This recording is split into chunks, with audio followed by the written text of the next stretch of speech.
अगर व्यापार ना चले, दुख तकलीफ ज्यादा हो, कष्ट ज्यादा हो, बहुत टेंशन जिंदगी में चल रहा हो, कोई काम हो ही नहीं रहा, कोई दिक्कत ही दिक्कत है, व्यापार सही ना चल रहा हो, कष्ट ही कष्ट हो, और यहां तक है अगर बीमारी ने भी घेर रखा हो और बहुत जिंदगी में दुख चल रहा हो, कहीं मत जाना, प्रत्येक महीने प्रदोष आती है, हर महीने शिवरात्रि प्रदोष आती है, 1 लोटा पानी, 5 बेलपत्र, 5 बेलपत्र, एक शमी पत्र, एक शमी पत्र, 5 बेलपत्र तांबे के लोटे में जल में डाल लीजिए, 7 दाने अक्षत के, आखे अक्षत के डाल लीजिए, और प्रदोष काल में, प्रदोष काल जो शाम का समय होता है, प्रदोष काल में भगवान शंकर के मंदिर जाकर पांव में चप्पल पहनकर ना जाइए, घर में घी का दिया लगाकर कलश लेकर शिव के मंदिर में चले जाइए। शिव मंदिर में दिया नहीं लगाना है आपको, केवल घर में दिया लगाकर जाना है, और शंकर जी के मंदिर में वो ऐसा कैसा ही पानी पूरा उंडेल कर डालकर शिवलिंग पर आ जाए, झोली पसार कर प्रणाम करिए, शंकर की देहली पर 2 मिनट बैठकर ओम नमः शिवाय का स्मरण कर लीजिए। ओम नमः शिवाय भी आपको बोलना बताया था कि सौभाग्यवती नारी स्त्री नमः शिवाय ओम बोले और पुरुष ओम नमः शिवाय। अगर पति और पत्नी दोनों बैठकर जाप कर रहे हैं तो दोनों ओम नमः शिवाय बोल सकते हैं, पर नारी अगर अकेले बैठकर स्मरण कर रही है तो नमः शिवाय ओम, आप जब नमः शिवाय ओम बोलना चालू करेंगे तो ओम अपने आप ही आगे आ जाएगा, बोल कर देखिए, नमः शिवाय ओम नमः शिवाय ओम नमः शिवाय ओम नमः शिवाय ओम नमः शिवाय, नमः शिवाय से चालू करा, ओम अपने आप आगे आ जाएगा। पर पुरुष जब जब जाप करे ओम नमः शिवाय बोले, पति पत्नी दोनों बैठकर जाप कर रहे हैं तो ओम नमः शिवाय बोल सकते हैं, केवल स्त्री जाप कर रही है तो नमः शिवाय ओम नमः शिवाय ओम नमः शिवाय ओम नमः शिवाय ओम नमः शिवाय ओम अपने आप आगे स्मरण 5 बार, 3 बार, 7 बार, कुछ देर शिव के मंदिर में प्रदोष काल में, प्रदोष के समय पर, प्रदोष के दिन बैठकर शिव नाम का जाप करें, जल का पात्र वापस घर में ले आए और बड़े प्रेम से अगले महीने फिर प्रदोष के दिन, फिर प्रदोष काल में शिव के द्वार जाए, फिर विनती करें, कहीं मत जाना, केवल शंकर की शरण में जाना, उससे कहना, उससे निवेदन करना, मुझे विश्वास है मेरे शंभू पर। स्कंद पुराण कहती है, शिव महापुराण कहती है, अगर आपने 2 या 3 या 4 प्रदोष ही कर लिए तो मेरा महाकाल बाबा आपकी झोली तो भर ही देगा। श्री शिवाय नमस्तुभ्यम, सब बोलिए एक बार जमकर, श्री शिवाय नमस्तुभ्यम। प्रैक्टिकल जरूर करना, कहीं सियोर वाला महाराज झूठ तो नहीं बोल रहा, शास्त्रों की बातें हमारे जीवन में हमें सुख प्रदान करे, इसलिए का दिन है जिस दिन अपन इस दरिद्रता से मिलने के लिए पीपल के पेड़ के नीचे आए हैं। हिंदू धर्म में ये दिन पीपल के वृक्ष के लिए पूजनीय होगा। जो भी शनिवार के दिन पीपल के वृक्ष की पूजन करेगा, दूध चढ़ाएगा या मिष्ठान का भोग लगाएगा, लक्ष्मी और नारायण उसके घर में प्रवेश कर जाएगा, लक्ष्मी और नारायण उसके घर में प्रवेश करेगा। इसलिए नियम बनाया, कौन से दिन का? शनिवार। लक्ष्मी जी बोली, नारायण आपने तो 1 दिन का वार लिख दिया, शंकर जी ने 7 वार बनाए हैं, रविवार, सोमवार, मंगल, बुध, गुरु, शुक्र और शनि, ये शिव जी ने बनाया। अब 1 दिन आपने अपना बना लिया, बाकी के दिन अगर कोई इस पीपल के वृक्ष के नीचे आएगा और यहाँ तो दरिद्रता बैठी है तो उसका क्या होगा?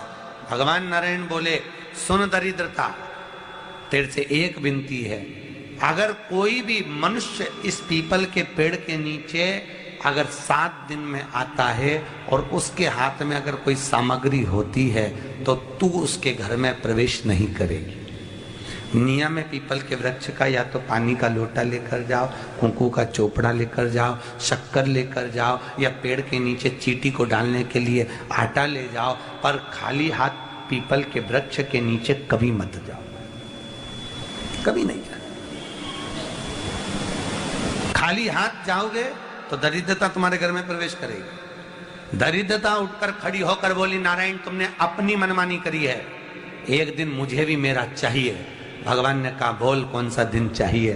दरिद्रता कहती है, रविवार के दिन इस पीपल के वृक्ष के नीचे मैं दिन भर नृत्य करूं, इसमें रहूं, और जो यहां आए रविवार को मैं उसके घर में प्रवेश करूं। भगवान ने कहा, ठीक है। दरिद्रता, रविवार का दिन एक ऐसा दिन रहेगा जिस दिन तू इस पीपल के वृक्ष के नीचे नृत्य करेगी, और जो आएगा इस पीपल के वृक्ष के नीचे तो उसके साथ प्रवेश करेगी। मैंने तुझे वर दिया। इसलिए हमारे यहाँ केवल पीपल का वृक्ष अगर दीवार में भी लग जाता है ना, किसी की फैक्ट्री की दीवार में, किसी के घर की दीवार में पीपल का वृक्ष अगर लग जाता है, पीपल का पौधा लग जाता है, उसको कितना भी तोड़ लो वो वापिस लग जाएगा। फिर तोड़ोगे फिर लग जाएगा। अगर पीपल के पौधे को तोड़ना है तो केवल रविवार का दिन एक नींबू, एक मिर्ची और बमूल का कांटा, ये 3 चीजें रखने के बाद में आधे घंटे बाद रविवार के दिन पीपल के पेड़ को उखाड़ कर फेंक दो। दूसरी बार कभी पीपल दीवार में लगता ही नहीं, कभी नहीं लग सकता। केवल एक रविवार का, केवल एक संडे, इतवार का। घर में दीवारों पर अगर पीपल लग भी गया है, इसलिए पीपल के वृक्ष को उखाड़ने का, अगर घर में पीपल लगा हुआ है या पीपल का पौधा हमारे घर में लग गया, उसको उतारना, निकालना, लगाना, तो पीपल के वृक्ष को अगर निकाला जाता है तो रविवार के दिन, और अगर पीपल के वृक्ष को कहीं लगाया जाता है तो सोमवार के दिन या मंगलवार के दिन, बुधवार के दिन, इन दिनों में लगा सकते पीपल के वृक्ष कहीं लगाना।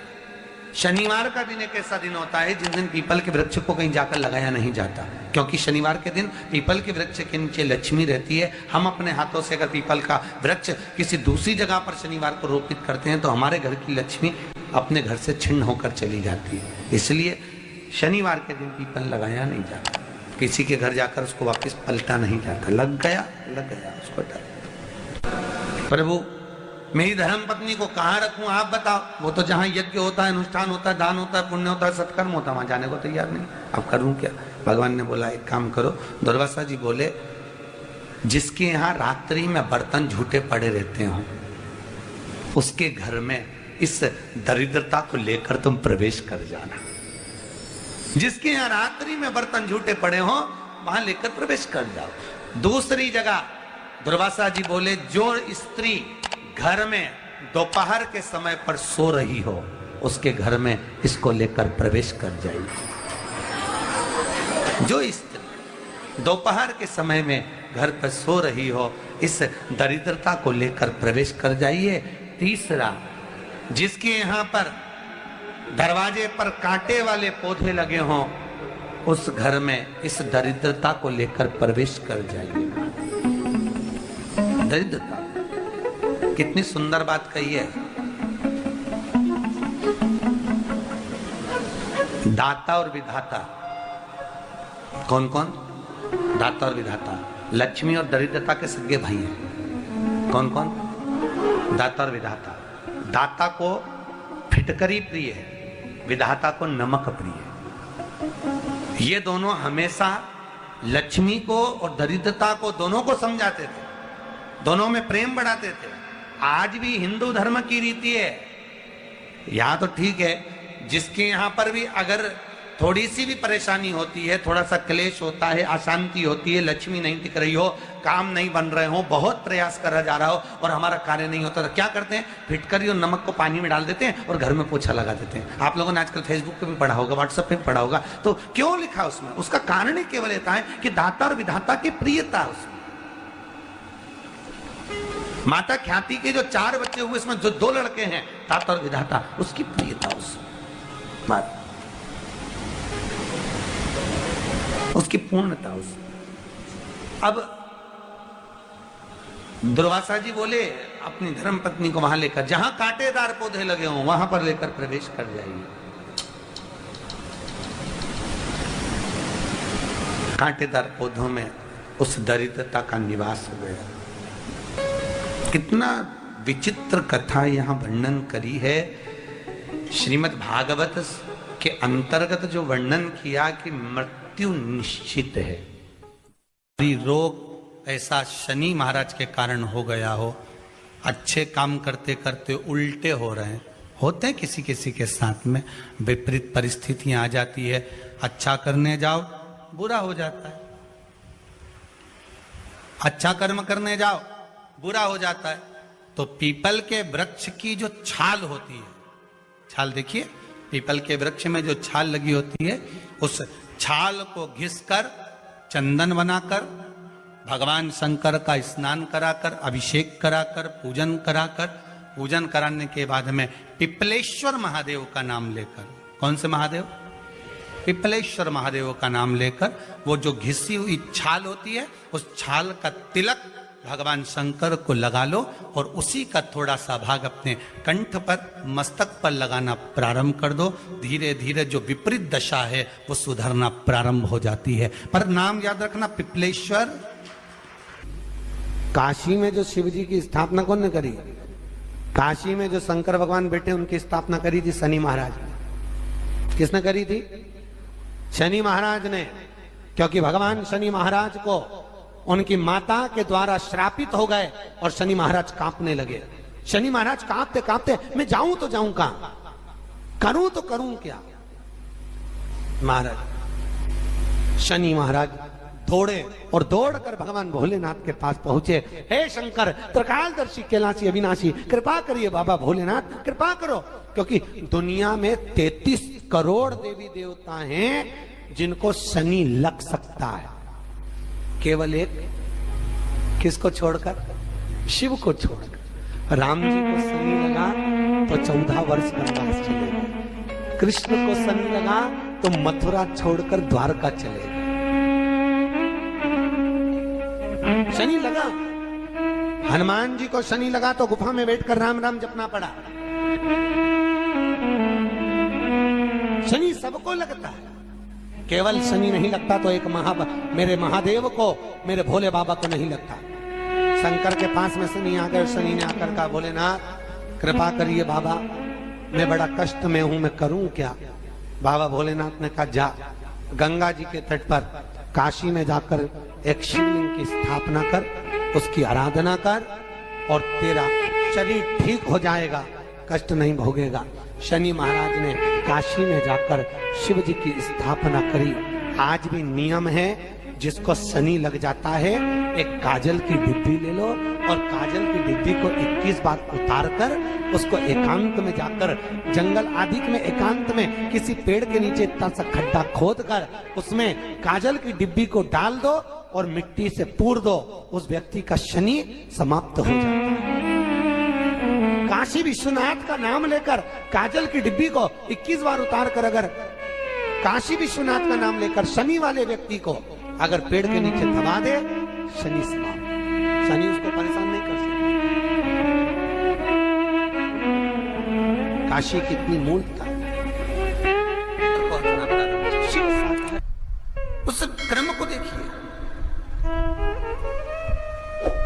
भगवान शंकर पर विश्वास रखकर एक एक पल, एक एक घड़ी, एक एक समय, एक एक नक्षत्र का शिव महापुराण में वर्णन है।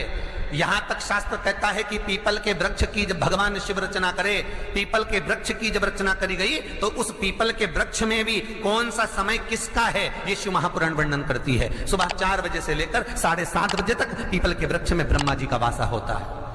7:30 बजे से लेकर 10:30 पौने 11 बजे तक पीपल के वृक्ष में भगवान विष्णु का वासा होता है। 10:30 बजे से लेकर पीपल के वृक्ष में 11:30 बजे तक पितरों का वासा होता है। 11:30 बजे से लेकर 12:30 बजे तक पीपल के वृक्ष में आहूतों का वासा होता है। 12:30 बजे से लेकर शाम को 4 बजे तक पीपल के वृक्ष में वासुकों का वासा होता है। 4 बजे से लेकर शाम को 7:30 बजे तक पीपल के वृक्ष में शंकर का वासा होता है। 7:30 बजे से लेकर 9:30 बजे तक पीपल के वृक्ष में कुबेर का वासा होता है। 9:30 बजे से लेकर फिर कुबेर के वृक्ष में अन्य देवों का वासा चालू हो जाता है। इसलिए हमारा हिंदू धर्म कहता है, हमारे शास्त्र कहते हैं कि पीपल के वृक्ष को जब पूजा जाता है, पीपल के वृक्ष की जब पूजन करी जाती है तो सुबह 10:30, 11